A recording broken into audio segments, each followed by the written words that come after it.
ஆரம்பிக்க விரும்புறேன்னா, இதுல வந்து பாரதி ராஜானாலே காதல். அண்ட் இப்போ மாடர்ன் லவ்னு ஒரு ஒரு ஆந்தாலஜில நீங்க ஒரு காதல பத்தி ஒரு ஒரு கதை எடுத்திருக்கீங்க. நீங்க நாடோடி தென்றல் எடுத்தப்போ விகடன்ல ஒரு ஒரு உங்க அந்த ரிவ்யூ ஆரம்பிச்ச விதமே வந்து எனக்கு கரெக்ட்டா ஞாபகம் இல்ல. பட் பூமியில் காதலுக்காகவே அவதரித்து, காதலுக்காகவே வாழ்ந்து அந்த மாரி ஒரு அப்படின்னு உங்கள டிஸ்கிரைப் பண்ணியிருந்தாங்க. So I want to ask you uh உங்க டெஃபினிஷன்ல காதல்னா என்ன?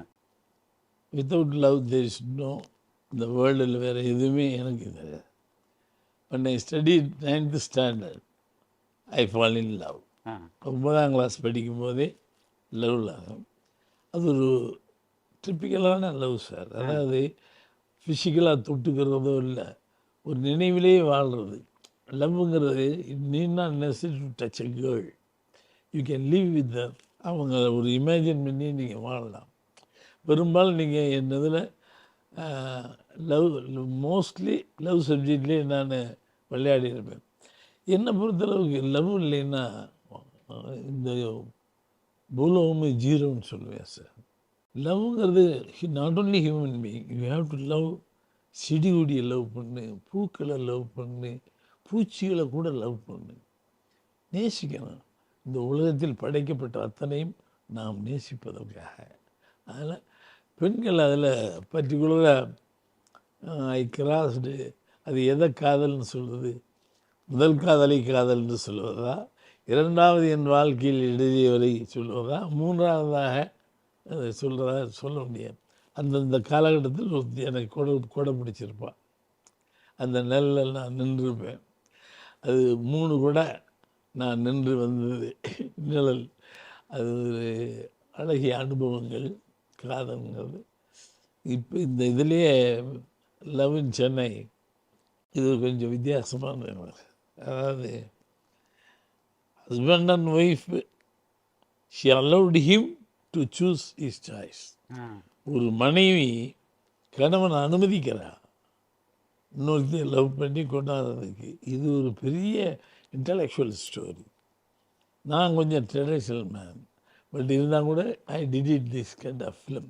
ஏன்னா ஒரு குமாரராஜ் அவனுடைய தாட்டை அதை லைஃப் கொடுக்கணுமே அப்படிங்கிறதுக்காண்டி பண்ணது ஒரு சேலஞ்சிங்காக பண்ணேன். பட் என்னை பொறுத்தளவுக்கு இப்போ அலையுளியல் இருக்குது, முதல் மரியாதை, அது அந்த காதலே வேறு. முதல் மரியாதை காதலை தான் நான் பெரும்பாலும் சொல்லுவேன். It is not love, more then that love. அதை பிளாட்டனிக் லவ்னெல்லாம் சொல்லுவாங்க. அதையும் மிஞ்சியது காதல் அப்படிங்கிறத நான் முதல் மரியாதையில் சொல்லியிருப்பேன். ஏஜ் வித்தியாசம் இல்லாமல் மனது. அது மாதிரி லவ் இல்லைன்னா கிரியேட் பண்ண முடியாது. இது என்னுடைய தாழ்மையான கருத்து. இது தாழ்மையான கருத்தே இல்ல.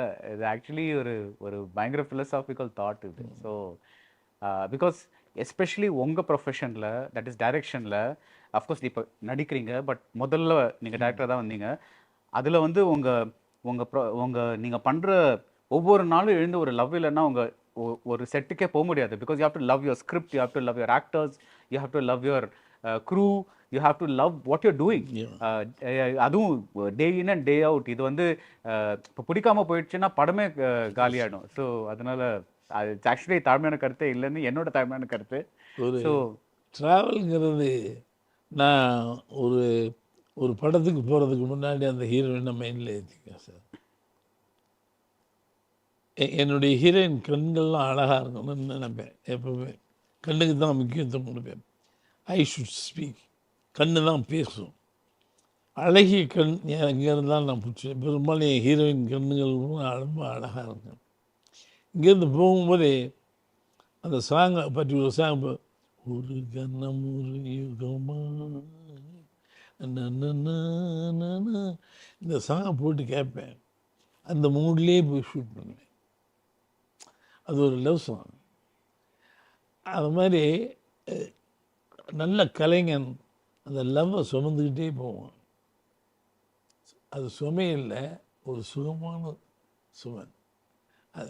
அது எனக்கு என்னுடைய வீக்னஸாக ஸ்ட்ரென்த்தாக தெரியாது. I love mostly. காதல் இல்லாமல் என்னால் ஒன்றும் பண்ண முடியாது, படம் பண்ண முடியாது. ட்ரையாக ஒரு படம் கூட பண்ணேன், நிழல்னு ஒரு படம்.